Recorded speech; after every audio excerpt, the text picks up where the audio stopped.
Tungkol sa sinumang inaapi ng mga politikong korap na umaabuso sa kanilang kapangyarihan. Epifanio Labrador, tagapagtanggol ng bayan!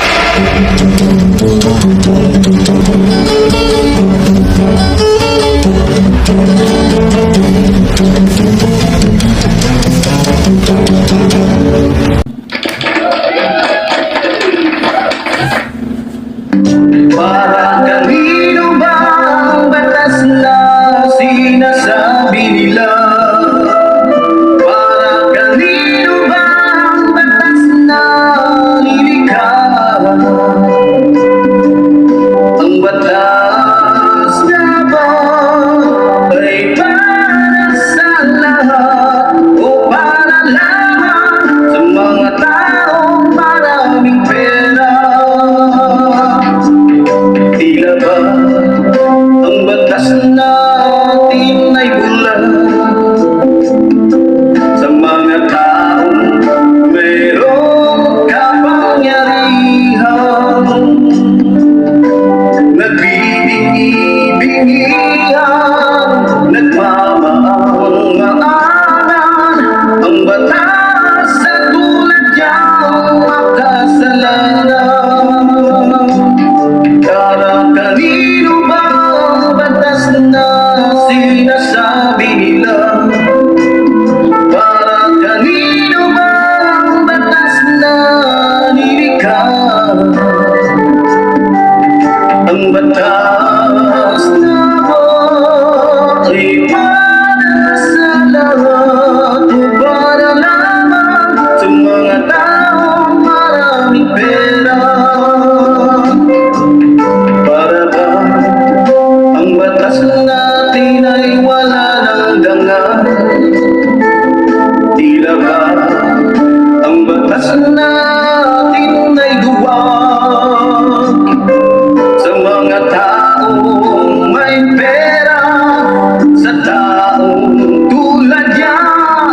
O batas na sangka? Tila ba hindi ang ating hukuman?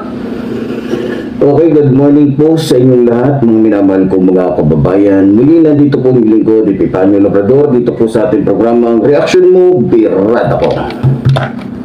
Okay, sa umaga pong ito, bagong lahat, binabati muna po natin ang ating minamahal at kagalang-galang na Pangulong Ferdinand Marcos Jr. At syempre, ang ating minamahal na First Lady, Liza Araneta Marcos. At syempre, ang ating pong minamahal na House Speaker, Martin Romualdez, at maging ang ating mga makikisig, mababait, magigiping at tapat ng mga congressman dyan sa Kamara. Magandang umaga po sa inyong lahat. At gayon din sa ating mga minamahal na kababayan, Luzon, Visayas, Mindanao, maging ang ating mga kababayan sa abroad, at syempre yung ating mga Epifanio supporters o subscribers, maraming salamat po sa inyong lahat. Okay, hindi na po natin patatagalin. Sa totoo lang, mga minamahal ko mga kababayan, ako ay natutulog pa kasi ano pa lang ngayon, anong oras pa lang ba ngayon na 4 p.m. Okay, 4 p.m. pa lang. 4 p.m., 4 a.m. pala, sorry.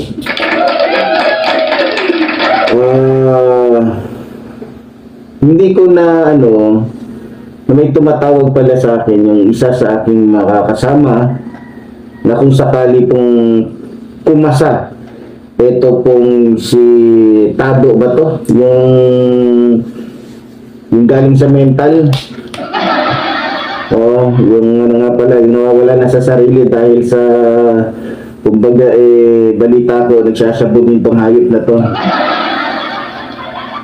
Kitang-kita naman sa galawan praning to. So, may nakarating po sa akin mula po sa kumbaga kaibigan natin, kumpare ko mismo ito, NBI ito, na itong taong ito hindi maganda record itong hayop na to, no?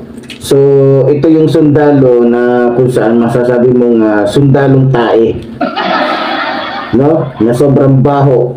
Hindi lamang yung kanyang bunganga, pati yung kanyang pagkatao. Balita ko, tinatawag ako itong sundalong kanin eh. Pero mabuti na yung kanin, nakakain. Kaysa naman sa tae. No? Nasa amoy pa lang, mukhang ano na. Hindi na karapat dapat. So, natuwa ako nung naririnig kong nung pa siya hindi pa, kasi akala ko emergency lang. Sa tabi ko kasi halos yung cellphone ko, halos siguro mga 4 na dangkal lang yung layo sa unuhan ko. Sabi ko, nagre-ring ah. So, sinagot ko ngayon, akala ko emergency. Kasi hindi ako nasanay na ganung oras na, minsan, kapag may ganung tawag, kalimitan kasi, personal na ano yun. Nung sabi sa akin ng aking, ang ating National Vice Supreme Commander, Supremo, sumagot na sa'yo yung baliw. Naisip ko agad, sino bang baliw? Wala naman akong ibang alam na baliw. Sabi ko, dalawa lang naman. Si Sarah. At saka ito nga. Itong nawawala sa sarili na kung saan kapag nauubusan na ng maintenance sa utak, yun, nababaliw katulad ni Sarah. Kaya kailangan ulit turukan. So, sabi ko, anong sabi? Pumayag na ba? Kasaan? Napatayo ko. Hindi ko nakalimutan ko nga na wala pala akong brief eh. So, buti na lang, diba? Pwede, sabi niya, panoorin mo, ito, papasa ko sa'yo. Galit na galit. Sabi ko, galit na galit? Bakit? Mukha yatang, ikaw lang yatang kumasa dito sa baliw na to eh. Sabi ko, ganun ba? Galit na galit. Kawawa naman si Lolo. Sige nga, panoorin ko. Nung pinanood ko po, mga minamahal ko mga kababayan, ako'y natuwa.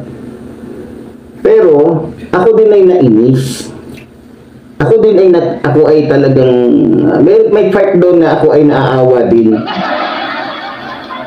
Ngayon, para maintindihan ulit yung mga minamahal ko mga kababayan, panoorin mo natin. May sinasabi po nung sundalong tae. No? At panoorin mo natin.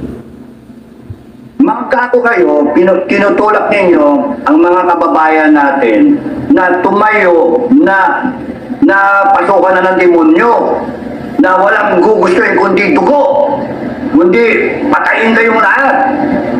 Ayaw namin, pakinggan mo, BBM BBM Tampa, lahat kayo sa gobyerno, AFP, PNP, ayaw namin maghantungan tayo to a French-type revolution.